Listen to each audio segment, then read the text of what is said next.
Olha, aqui embaixo também dá certo, aqui, ó. Aqui no lado da porcentagem daqui do tamanho do slide, também dá certo. É uma luzinha também. Deixa eu ver aqui. Opções de exibir a faixa de opções, será? Não, ele Opções de estava exibição da faixa de opção. não, ele Deixa estava eu ver aqui do aqui. lado do salva, do lado do disquete. Bem aqui. Então, no meu não tá, no meu não consta aqui, ó, tá vendo? Já vem, aparece logo multi, stop vídeo, participantes, new share, pause. Aí tem more aqui, ó, só se for aqui, ó. Não, mas esse você está Não, então. Aperta vendo no slide. F5. Ele Então, eu tô apertou, apertando, mas mas ele não vai, pô. não vai. Ele não tá, Mas ele não então vamos tá assim mesmo. dando comando. Ô, Gustavo, Bom, essa barra de cima do zoom, se você clicar e segurar, dá para arrastar ela para o lado. ah, pô, agora foi. Entendeu? Deixa eu ver aqui. Deve ser esse aqui, ó. Isso, é isso. Aperta aí. Isso. Deixa eu tirar aqui, então, isso aqui. Mas ele não foi ainda. Hã? Não foi? Deixa eu ver aqui para mudar como é que faz. Aparece uma... Deixa eu ver aqui. Para mudar, como é que é, professora, que você tinha falado? Para baixo, né? Ah, tá. Pode ser para Já baixo. foi. Para cima e para baixo, é isso aí. Então, deixa eu ver. Nosso trabalho, o foco, o recorte é a respeito da dissolução da Iugoslávia, né, que ocorreu nos anos 90. Nós vamos falar um pouquinho antes e um pouquinho depois, né? O nosso tema é os conflitos, crimes e justiça, né? Então, a gente vai falar um pouco do conflito, né, da dissolução. A Ana Júlia vai falar um pouco dos crimes, né? E eu vou voltar falando um pouquinho da justiça, com o Tribunal Penal Internacional, os ataques da OTAN à Bósnia, por exemplo, né? Vamos lá aqui. Então. Por que em Iugoslávia, né? Primeiro que foi o maior conflito na Europa pós Segunda Guerra Mundial, né? Cerca de mais de 140 mil mortos, né? Mais de 3 milhões de refugiados, né? O baixo apelo sobre o tema, a impressão que eu tenho, né? Assim, pelo menos nos sites, ou mesmo nas redes sociais, né? Nós vemos muito sobre a Primeira Guerra, a Segunda, a Primeira nem tanto, mas, né, sobre outras questões da história e pouco sobre aquela região dos Balcãs.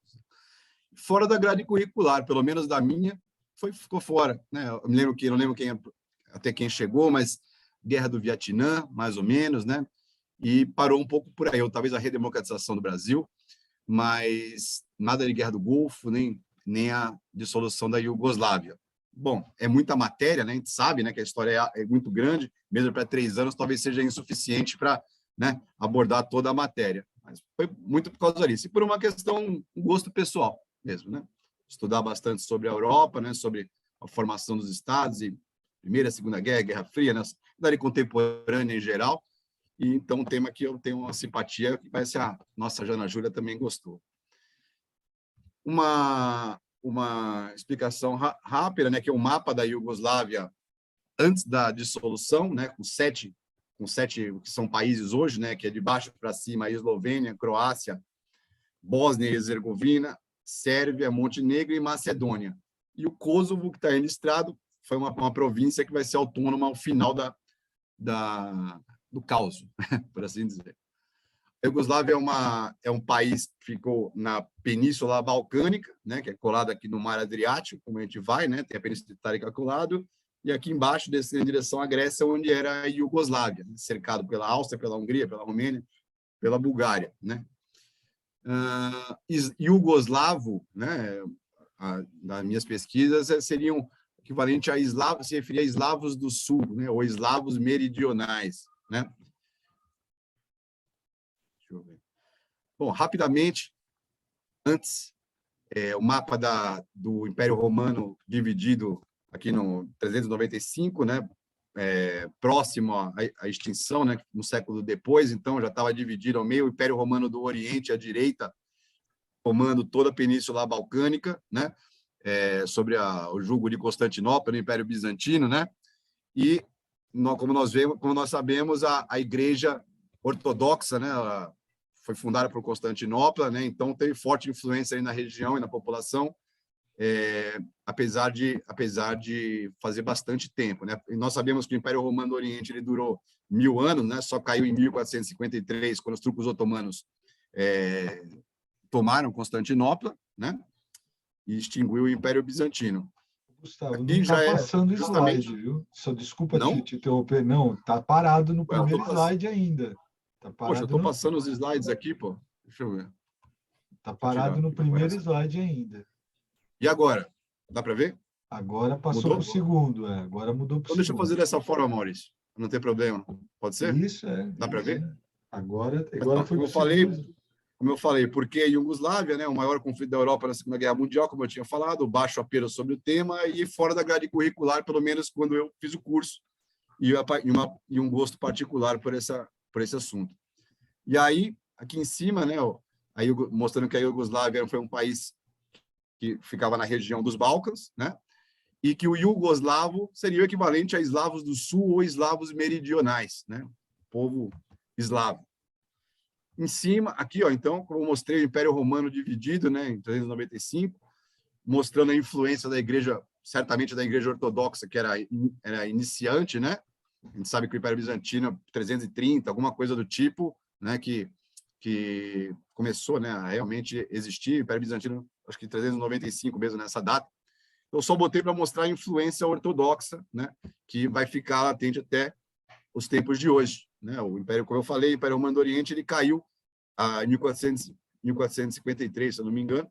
Então, não faz tanto tempo assim, né? Comparado a 395 depois de Cristo. Então, até cair perante o Império Turco-Otomano, que mostra um mapa aqui, 1817, mostra como a Península Balcânica, que ela também está totalmente, maior parte dominada pelos muçulmanos, né? Pelo Império Turco-Otomano, que se extinguiu no final da Primeira Guerra Mundial. Esse outro mapa, também de um outro extinto ao final da Primeira Guerra Mundial, o Império Austro-Húngaro, né, que mostra aqui, ó, em pelo menos parte da Iugoslávia, o que seria a Iugoslávia, a Bósnia, Herzegovina, a Croácia e a Eslovênia faziam parte, né? Então, assim como no domínio romano tinha influência ortodoxa, domínio muçulmano, domínio do Império Turco-Otomano, influência muçulmana na região, e o Império o primeiro Austro-Húngaro foi uma questão mais política mesmo, né? Uma questão mais política, império multiétnico, né? E que compunha, inclusive, essa parte da Península Balcânica sob o domínio da monarquia dos Habsburgo. Bom, ao fim da Primeira Guerra, como eu disse, o Império Austro-Húngaro foi extinto também, né? E junto com o Império Turco-Otomano, e formou-se naquela região parte dos territórios do Império Austro-Húngaro e do Otomano, uma monarquia, né, comandada principalmente pelos sérvios, que era o reino dos sérvios, croatas e eslovenos, né, que durou de 29 a 41. Em 41, o Terceiro Reich implementou um Estado fantoche, né, com um domínio croata, de certa forma, que foi a Ustasha, né, um Estado fascista, e que massacrou fortemente os sérvios nesse período, né? E ao fim da Segunda Guerra, os partisans eram, como chama,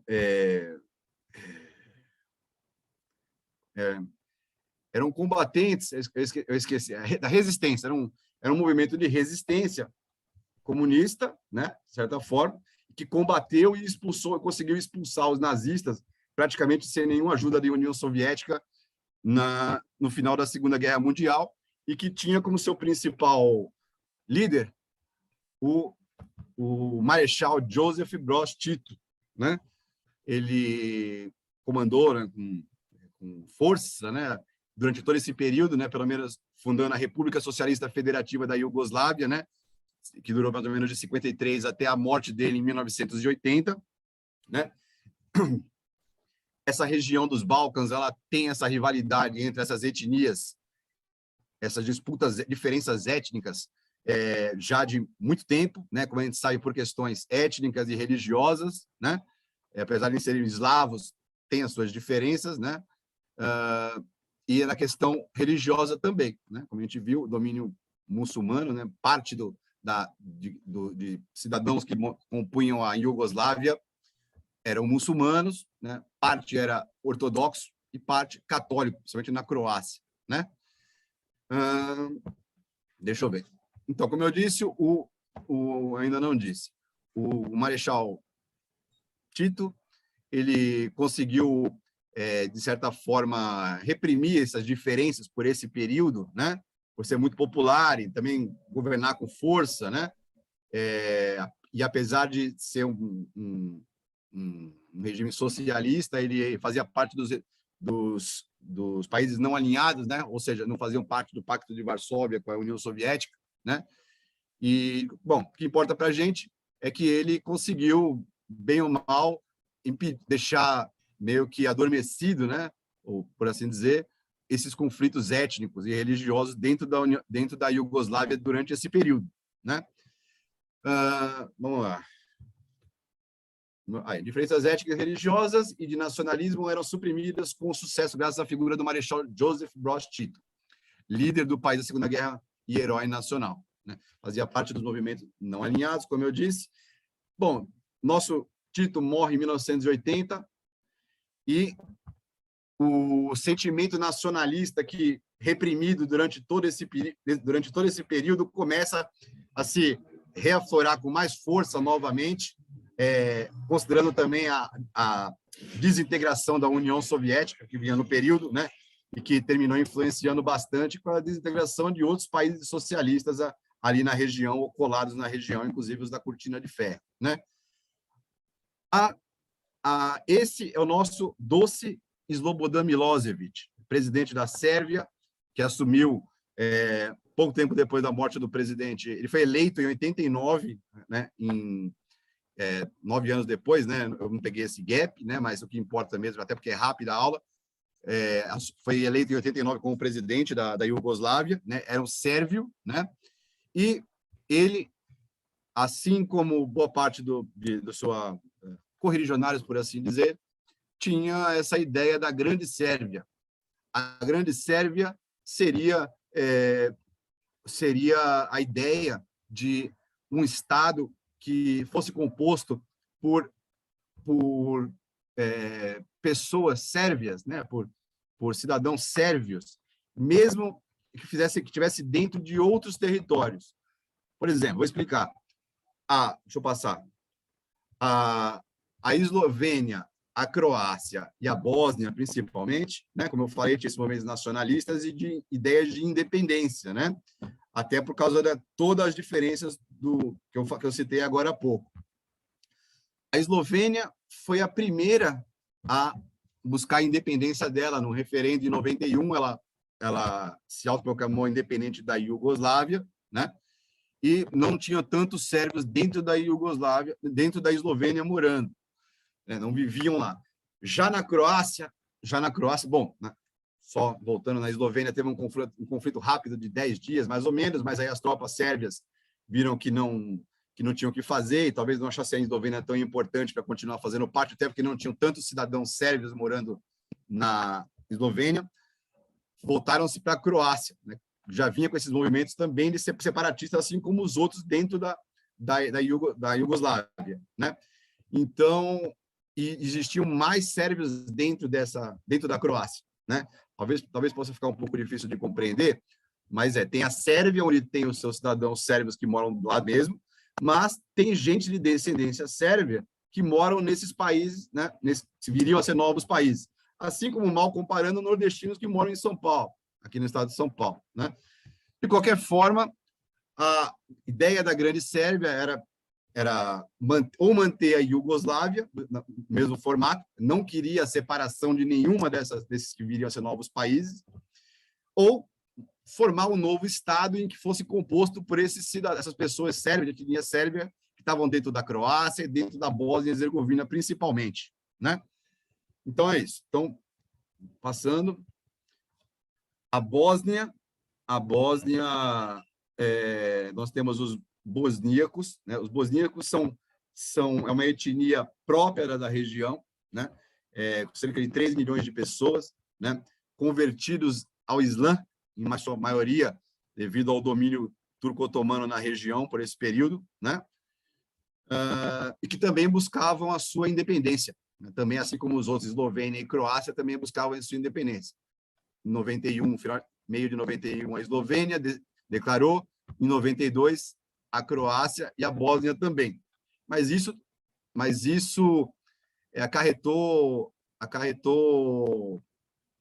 problemas, né? Então, uma resposta, né? Como a Sérvia não gostaria, não queria que esses países se separaram, houve guerra, né? E a República de Srpska, não sei qual é a expressão, que é a segunda aqui no segundo ponto, de 92 e 95, foi um desses casos. Como eu disse, muitos sérvios moravam em cada um desses países, entre aspas, que ainda não eram países independentes, principalmente na Bósnia, né? Então, esses cidadãos sérvios não aceitavam, que moravam na Bósnia, não aceitavam a separação da Iugoslávia, né? E a coisa já vinha se perdendo, já tinham dois que já tinham declarado independência e eles tinham uma resistência forte na Bósnia. E se autoproclamaram essa República de Srpska, né? Que é uma república não reconhecida pelos países da Europa, né? Pela ONU, né? E que foi feita por um referendo lá na hora entre os sérvios mesmo, quase que dividindo a Bósnia entre mais de uma parte, que vinha através de referendo sendo governado por muçulmanos, né? E com o interesse da independência, né? Por isso que ela foi criada nesse mesmo período. Guerra da Bósnia, a nossa Ana Júlia vai falar um pouco mais sobre os crimes que ocorreram, principalmente 2 crimes importantes que ocorreram dentro na chamada Guerra da Bósnia. Ana Júlia, fica à vontade. Boa noite a todos. Eu vim apresentar 2 dos grandes crimes, né, que ficaram conhecidos nessa Guerra da Iugoslávia. O primeiro foi o massacre de Srebrenica. Ele ocorreu de 11 a 25 de julho de 1995. Desde o início da guerra, do conflito da Bósnia, as forças armadas sérvias elas cercavam a cidade. Em 1993, houve uma tentativa da ONU de transformar a cidade de Srebrenica em uma zona de segurança para evitar conflitos na cidade. Mas, infelizmente, em julho de 1995, a cidade é tomada pelas forças armadas, pelo exército, né, as tropas sérvias, comandadas pelo general Ratko. Foi um massacre, foi considerado genocídio, onde mais de 8.000 mortos, entre adolescentes e idosos de idades diversas, né? Eles foram executados e enterrados nas valas comuns da cidade, foram mutilados, crianças foram mortas, né? Foi um massacre terrível. Foi considerado um dos piores massacres desde a Segunda Guerra Mundial. Outro crime de guerra, né, foi o cerco a Sarajevo. E o cerco a Sarajevo, ele foi um dos maiores cercos também da Guerra Moderna, né, que ocorreu de 5 de abril de 1992 a 29 de fevereiro de 1996. As forças sérvias elas cercavam a cidade, né, pelos morros de Sarajevo e bombardeavam constantemente. Foram mais de 2.000 mortes e 50 mil feridos. A população da cidade reduziu, né, caiu muito nesse período. Além dos bombardeios, além dos bombardeios que ocorriam, também acontecia ataques de atiradores, snipers. Eles ficavam em volta da cidade, eles atiravam nos civis da cidade. Inclusive, Gustavo, você pode passar para aquele slide que tem aquela placa falando cuidado, snipers? Essas placas ficavam espalhadas para avisar, né, os locais em que havia conflito, para avisar os civis. Essa expressão significa cuidado, snipers, que era para as pessoas tomarem cuidado, aquele podia ser um local em que, infelizmente, podia ser mortos. Ficava pichado nas paredes das ruas, então era uma coisa assim, meio do exército, das forças paramilitares sérvias que escreviam para amedrontar a população mesmo, né? E o pessoal civil que andava na rua era baleado à toa, assim, sem nenhuma razão.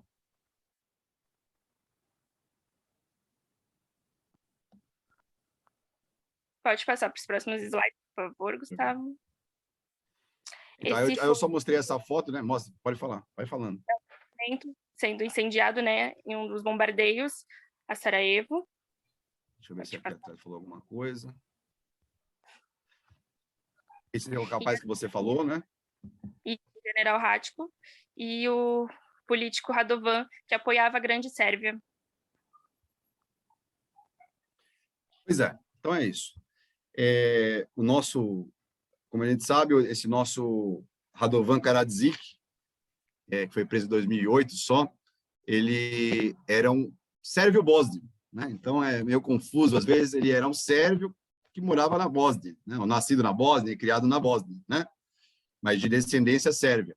Ele foi o chefe, o presidente, né, dessa República Lispritska que eu falei, né?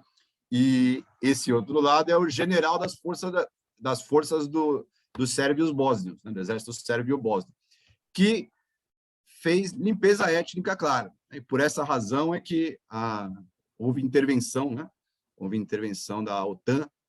E então, como eu falei, as questões não se queria a dissolução, e para isso, né, no desespero, apesar de não haver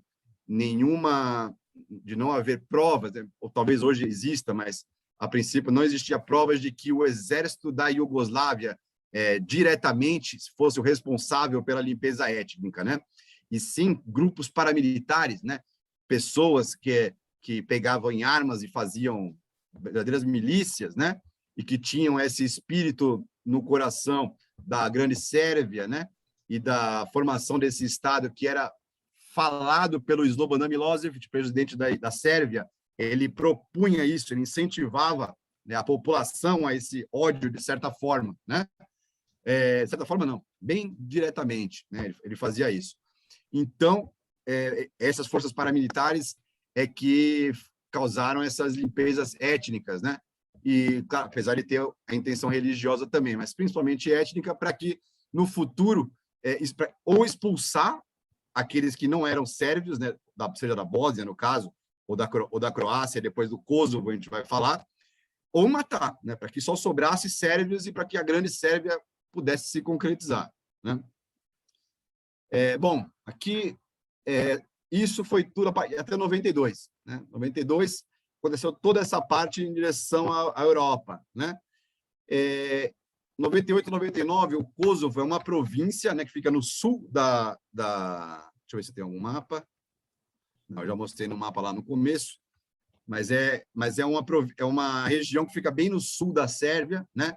De maioria albanesa, né? A Albânia é o próximo país abaixo ali, colado na Macedônia e na Grécia, né? Que é de maioria muçulmana, né? Então muitos albaneses migraram para essa região do Kosovo, se estabeleceram nessa região e também quiseram a sua independência, né, como os outros, né?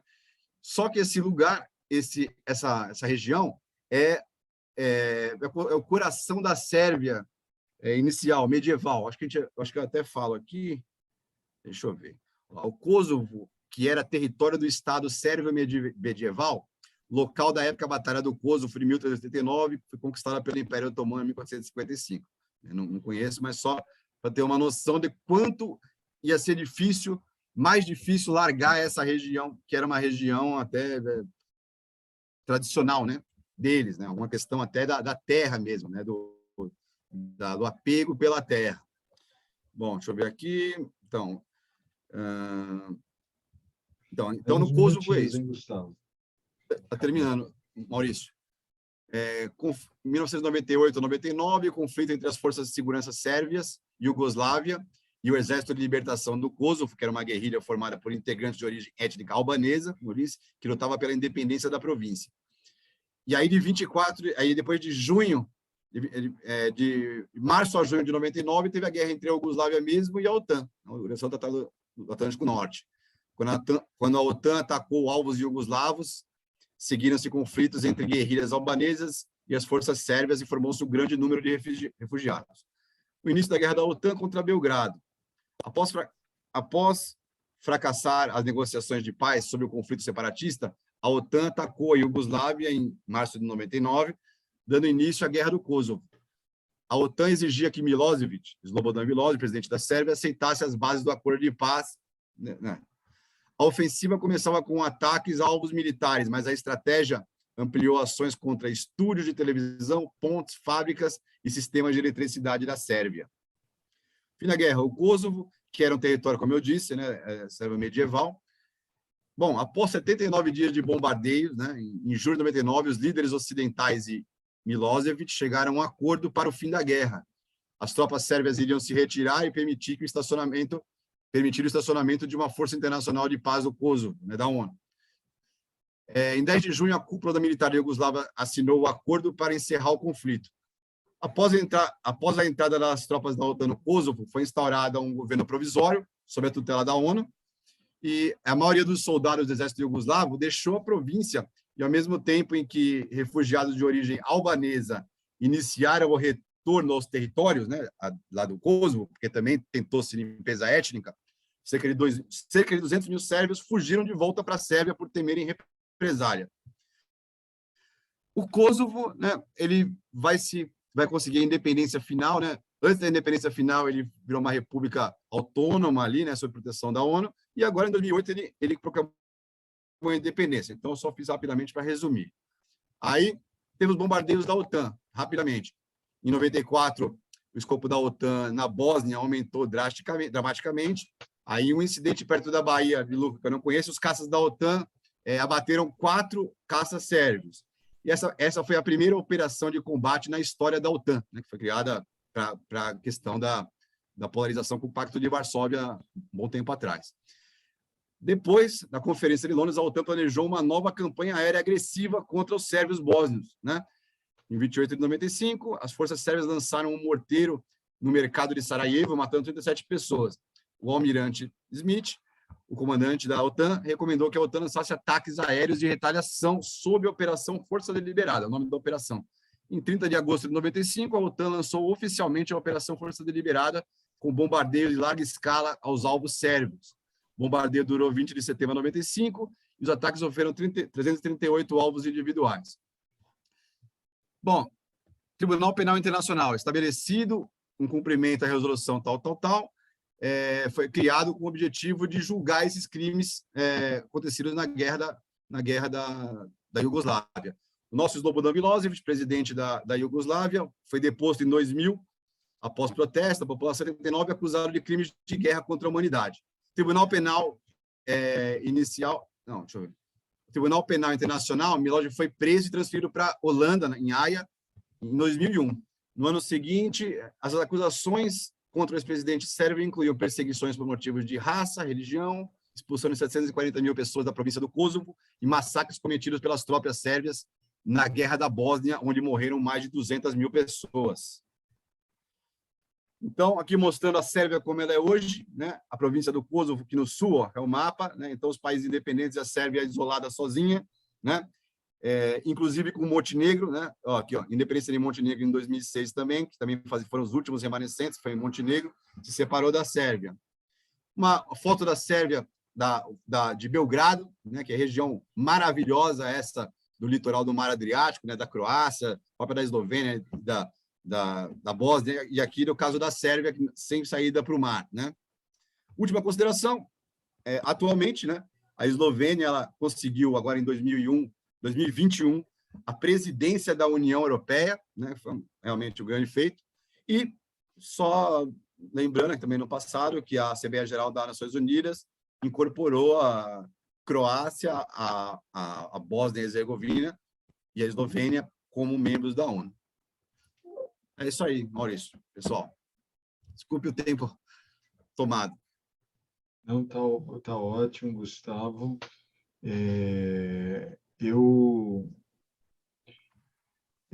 Eu acho que, assim, de qualquer maneira, o tema da violência é importante para a história. A gente fala muito sobre guerras, né, em todas as nossas disciplinas do curso, mas a violência ela vai perpassar, talvez, em outros aspectos.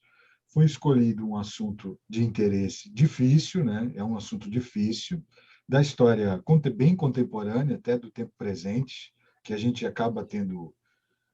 Bom, em geral, a maioria dos historiadores tem dificuldade de falar, porque está muito em cima e a gente tem uma documentação, às vezes, pouco, mas que isso já tem uma separação. É um tema difícil, né? Eu entendo, e vocês têm um domínio sobre o tema, mas eu acho que tem, se eu consideraria que para uma aula, eu acho que vocês tinham que pensar do ponto de vista mais didático, porque é difícil, o assunto é muito difícil, e a forma que foi apresentada, nós somos pares iguais, então temos algum conhecimento de história, né? Mesmo que não sejam especialistas no assunto, né? Podemos entender, mas numa aula fica pouco claro algumas idas e voltas que vocês fazem em datas, no tempo, enfim, acaba ficando, porque vai voltando, né? Mesmo já tendo falado, vai voltando, e talvez um pouco mais de imagem, cuidado com fontes aqui, com a bibliografia. Eu imagino que muita coisa esteja muito disponível na internet, seja muito recente, né? Porque é uma história recente. Então, apresentar fontes, ter um pouquinho mais de imagem e essa cronologia mais didática. Por quê? Porque realmente, né, o tempo é curto para a gente fazer a apresentação hoje, para fazer numa sala de aula mesmo, apresentação numa sala de aula. Vocês teriam que ter mais tempo e eu acho uma construção didática, uma escolha didática um pouco melhor para que ele sinalizasse, né, um pouco mais de, vamos dizer assim, que mastigasse um pouquinho mais desse conteúdo, porque vocês dominam o conteúdo, vocês têm um domínio, mas é um assunto difícil, né, e um assunto que é complicado para se a gente pensar nos alunos, da mesma forma que outros aqui apresentaram o tema da mulher, o tema dos índios, que, de certa forma, são mais familiarizados, mas vão ter mais oposição no sentido político, né? Esse assunto não vai ter, como ele não diz respeito muito à realidade brasileira, nesse período, principalmente, não vai ter uma oposição política, mas pode ter uma falta de interesse justamente pela didática, né? Então, é mais uma sugestão, né, de vocês fazerem um outro caminho didático, apresentando mais imagens, talvez intercalando mais esses mapas que estão mais no começo, né? Tendo mais, quando vocês falam mais do conflito, tem um pouquinho mais de imagens e uma escolha didática que possa estar melhorando isso. Se a Candelária tem alguma... Eu concordo com quase tudo que o Maurício falou. Eu acho que quando a gente escolhe um tema como esse, como ele falou do tempo presente, muito contemporâneo, não é fácil, porque as fontes, em geral, são fontes internacionais, a gente quase não tem fontes aqui. Considerando que o que vocês estão apresentando é uma aula, realmente esse vai e vem fica bem confuso, e eu senti falta de fontes, porque eu vi que vocês pesquisaram no Wikipedia, né? Mas existem outras fontes. O Wikipédia não é a melhor fonte, eu acho que tem outras que vocês poderiam ter pesquisado um pouco mais, né? E eu acho também que trabalhar esses temas tão polêmicos, como essa questão da Iugoslávia, da Bósnia, tem que ter uma didática muito clara para que o aluno entenda, né? Considerando que vocês vão apresentar teoricamente, né? Digamos, é um exercício aqui, mas se vocês fossem dar essa aula para o ensino médio, ia ficar muito complicado para o aluno entender este processo da Iugoslávia. Então, às vezes, é melhor reduzir o mesmo tema, mas reduzir que aspecto seria mais importante e fazer os recortes do assunto, do tema, né? Porque, senão, se fosse um aluno... Tem outra coisa, quando o assunto é muito complexo e com essas idas e vindas, há um forte apelo à dispersão, né? E o aluno vai viajar, ele vai pensar em outra coisa enquanto o professor estiver falando. Então, o que eu recomendo é cuidado com escolha de determinados temas. Vocês vão ter que trabalhar com temas contemporâneos, sim, mas, ao trabalhar esses temas contemporâneos, façam um roteiro do que é mais importante para ser abordado numa sala de aula. Como se vocês são alunos, mas como se vocês fossem alunos do ensino médio. Como é que vocês gostariam que fosse essa aula? Então, façam um roteiro para que não fique uma coisa tão pesada e tão difícil, porque o tema é difícil. O tema é difícil. Eu percebi que vocês gostam do tema, mas vocês têm que partir do princípio que o outro ou os outros têm que entender o que vocês estão falando. Muitas vezes a gente se empolga com determinados temas, mas porque nós gostamos, assim como vocês gostam. Porém, a gente tem que partir do princípio que quem vai nos ouvir não sabe do que a gente está falando. Eu tive uma professora na PUC que dizia o seguinte: você tem que escrever e falar como se as pessoas não tivessem a menor ideia do que você está falando. Isso já no mestrado, na pós-graduação. Agora, imagine isso para ensino médio ou ensino fundamental, quer dizer, eles não sabem, não conhecem, então tem que ser uma coisa mais fluida, uma linguagem mais didática mesmo. É isso. Provavelmente, às vezes, a gente toma por nós mesmos, né? Então, assim, tem Exato. professor, por exemplo, na escola, realmente, né? Mas, por exemplo, na faculdade, só entra em sala de aula quem escolheu fazer o curso de História, que tem paixão pela matéria, né? Talvez Sim. seja assim, talvez seja costume com a matéria pesada da Clara Vessiani, e que a gente está acostumado e que eu adorava. Né? Tinha que ser puxada mesmo. Não precisava desenhar para mim, mas realmente, na escola, realmente a gente tem que fazer de uma forma, né, mais cativante e menor também, né? Que nem a senhora falou, um recorte menor, né? Eu fui assim, praticamente desde o Império Romano até hoje, né? Apesar de ter sido rapidamente, mas realmente deve confundir mesmo essa ida e vinda, né? Mas é isso mesmo. Gustavo, você tem que fazer o seu aluno gostar do assunto tanto quanto você. E aí, Entendeu? às vezes Da é mesma isso. maneira que você e a Nossa Ana ideia é Júlia essa. escolheram o assunto e gostam, você tem que fazer com que quem está te ouvindo, que é o aluno, tanto do fundamental, médio, não importa, ele goste assim como você. É E isso. aí tem o paradoxo, Porque assim, a por exemplo, o gente Maurício tem... e o Carlos Finocchi, eu adorava, né? Assim, era fácil, né? Fácil assim, o jeito de falar era cativante, a gente ia vendo, né? E acompanhando, era uma beleza, né? Muitas vezes com imagens e tudo mais, com a cara, às vezes era mais puxado, né? Assim, era mais... O pessoal reclamava muito, muitas vezes, eu achava que era indevidamente, porque você não Mas está tá é achando o muito pesada a professor, matéria, pô, tá fazendo o que esse é aqui o na faculdade? perfil.